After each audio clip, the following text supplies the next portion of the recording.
Hello students, welcome back to our foundation. ये light chapter का part 3 है। इसमें हम लोग reflection of light and law of reflection के बारे में पढ़ेंगे। देखिए, reflection of light, bouncing back of light in the same medium is called reflection of light. मतलब लाइट जब एक सरफेस पे जाकर के स्ट्राइक करता है एंड वापस जब बाउंस बैक कर जाता है, इसी को हम लोग रिफ्लेक्शन ऑफ लाइट कहते हैं।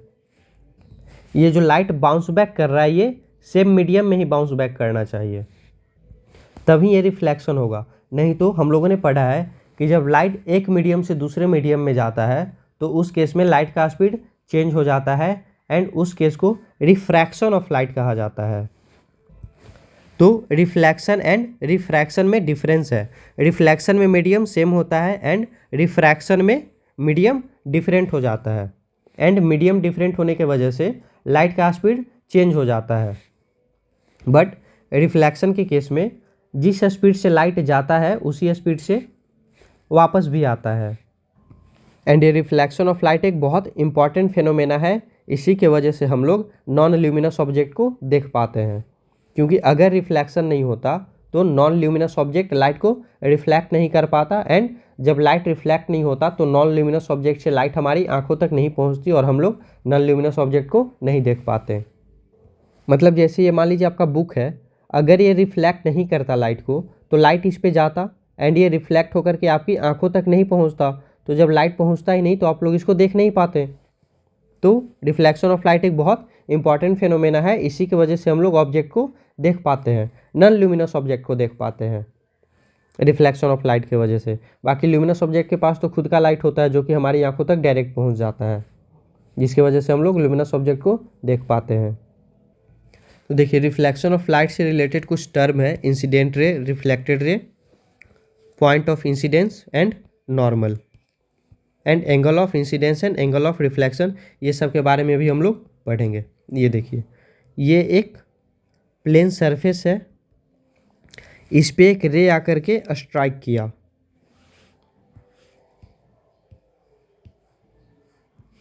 ये देखिए, ये एक सरफेस है, इस पे आकर के एक रे स्ट्राइक किया एंड ये वापस रिफ्लेक्ट किया सेम मीडियम में, इसीलिए ये रिफ्लेक्शन ऑफ लाइट हुआ।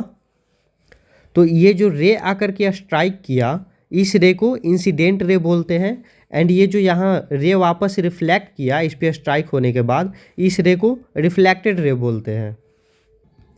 एंड इस सरफेस पे जो परपेंडिकुलर होता है उसको हम लोग नॉर्मल कहते हैं। ये देखिए, ये एक परपेंडिकुलर है जो कि इस सरफेस पे ड्रॉ किया गया है। ये देखिए, ये नॉर्मल एंड इस सरफेस के बीच में 90 डिग्री का एंगल होता है, यानी कि ये परपेंडिकुलर है। मतलब इस सरफेस पे जो परपेंडिकुलर ड्रॉ करते हैं, इसी परपेंडिकुलर को नॉर्मल कहा जाता है। एंड देखिए, हम लोगों ने देखा incident ray, reflected ray, and इस सरफेस पे जो नॉर्मल है, परपेंडिकुलर है, इसको नॉर्मल कहते हैं। ये तीन चीज़ देखा। एंड देखिए, जिस पॉइंट पे लाइट आकर के स्ट्राइक करती है इसको पॉइंट ऑफ इंसिडेंस कहा जाता है।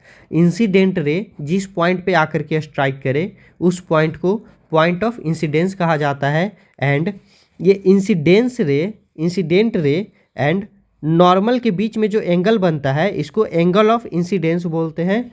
And reflected ray and normal के बीच में जो एंगल बनता है इसको एंगल ऑफ रिफ्लेक्शन कहा जाता है। फिर से देखिए,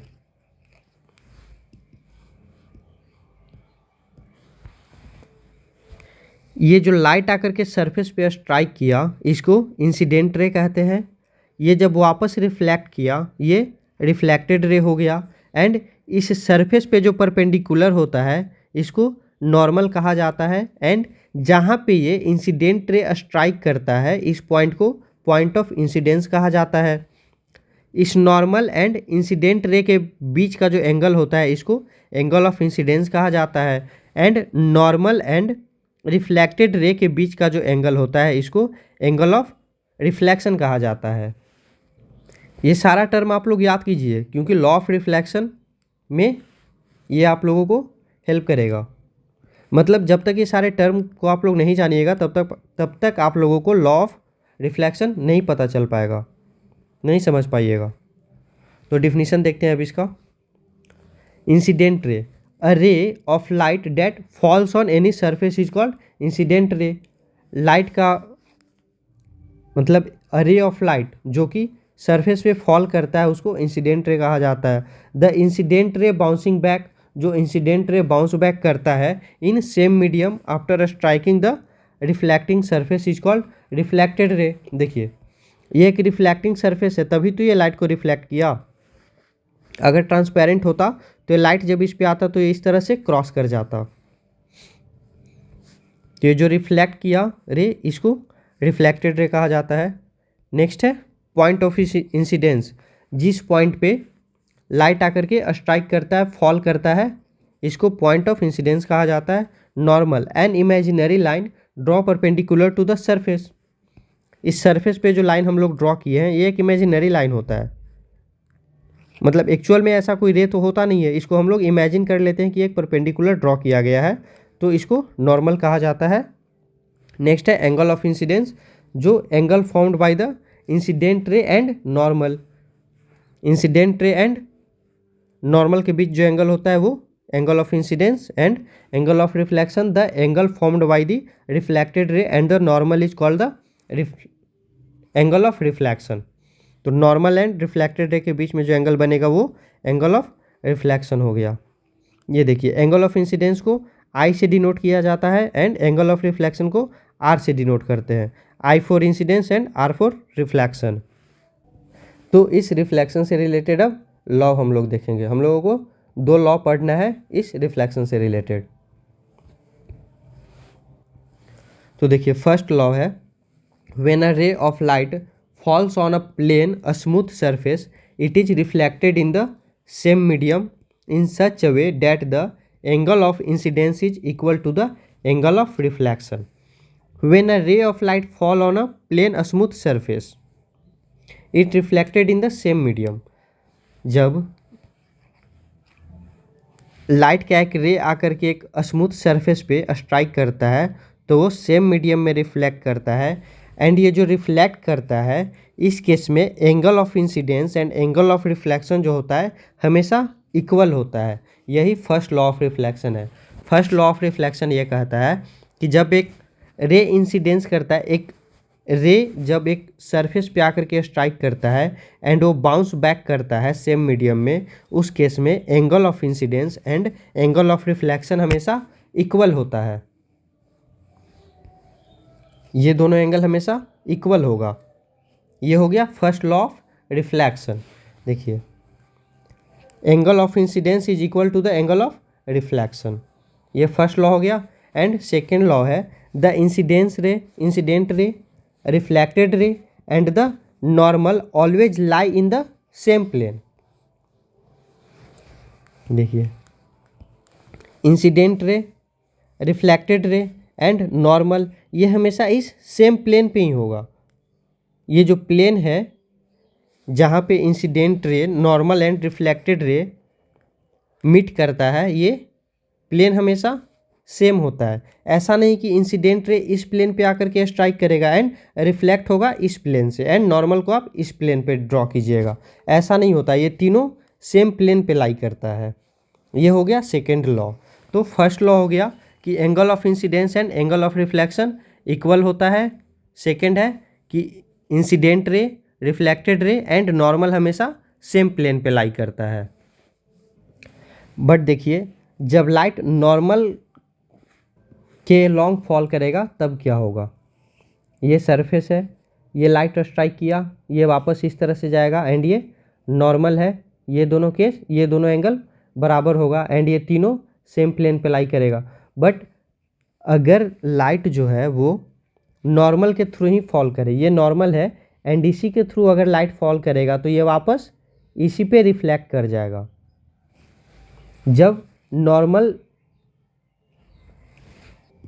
के लॉन्ग लाइट फॉल करता है तो वापस वो सेम लाइन में रिफ्लेक्ट कर जाता है, क्योंकि इस केस में जब नॉर्मल के थ्रू लाइट इंसिडेंस करेगा तो इस केस में एंगल ऑफ इंसिडेंस 0 होगा तो एंगल ऑफ रिफ्लेक्शन भी 0 होगा। तो जब नॉर्मल के अलॉन्ग लाइट आएगा तो वो नॉर्मल के अलॉन्ग ही रिफ्लेक्ट कर जाएगा। इसीलिए यहाँ पे लिखा हुआ है if light falls along the normal it would reflect back on the same path, उसी रास्ते से वापस आ जाएगा। नेक्स्ट है रेगुलर एंड इरेगुलर रिफ्लेक्शन। आप लोग लॉ ऑफ रिफ्लेक्शन समझ गए। दो लॉ ऑफ रिफ्लेक्शन है। पहला कहता है कि जब लाइट एक स्मूथ सरफेस से स्ट्राइक करे एंड जब सेम मीडियम में वापस आए उस केस में angle of incidence and angle of reflection same होगा। एंड इस केस में सेकेंड लॉ यह कहता है कि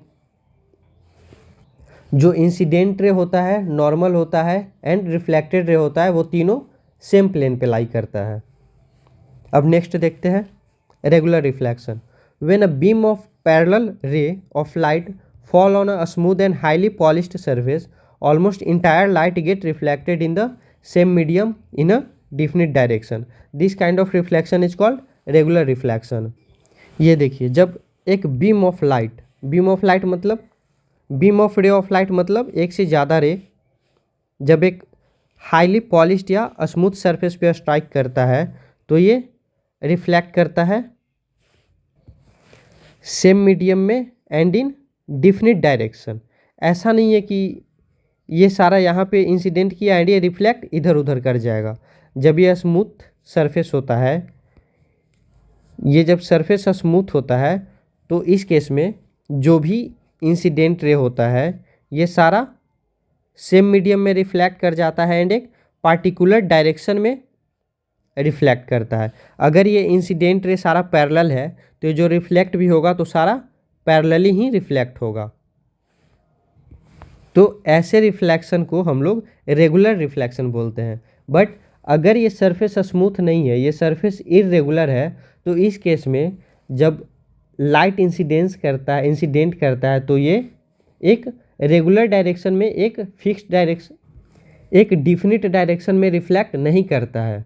ये रैंडमली इधर उधर रिफ्लेक्ट कर जाता है। जैसे ये रे देखिए इधर रिफ्लेक्ट किया, सेकेंड रे इधर रिफ्लेक्ट किया, थर्ड रे इधर रिफ्लेक्ट किया एंड फोर्थ रे इधर रिफ्लेक्ट किया। तो ये जब सरफेस स्मूथ होता है, जब ये सरफेस स्मूथ नहीं होता है तो सारा रे डिफरेंट डायरेक्शन में रिफ्लेक्ट करता है एंड ऐसे रिफ्लेक्शन को इरेगुलर रिफ्लेक्शन कहते हैं।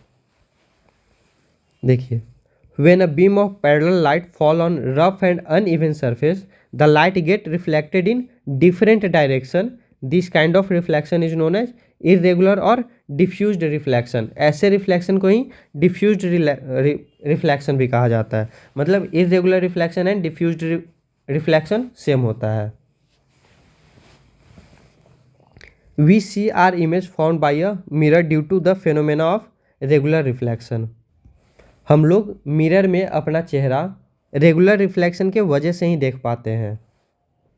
अगर रिफ्लेक्शन रेगुलर नहीं होगा ना मिरर में, तो उस केस में जो हमारा इमेज बनेगा वो ब्लर बनेगा, हम लोग अपने चेहरे को अच्छे से नहीं देख पाएंगे। इसीलिए आप लोग देखते होंगे जो ग्लास जो होता है, जो मिरर होता है, बिल्कुल शाइन करते रहता है।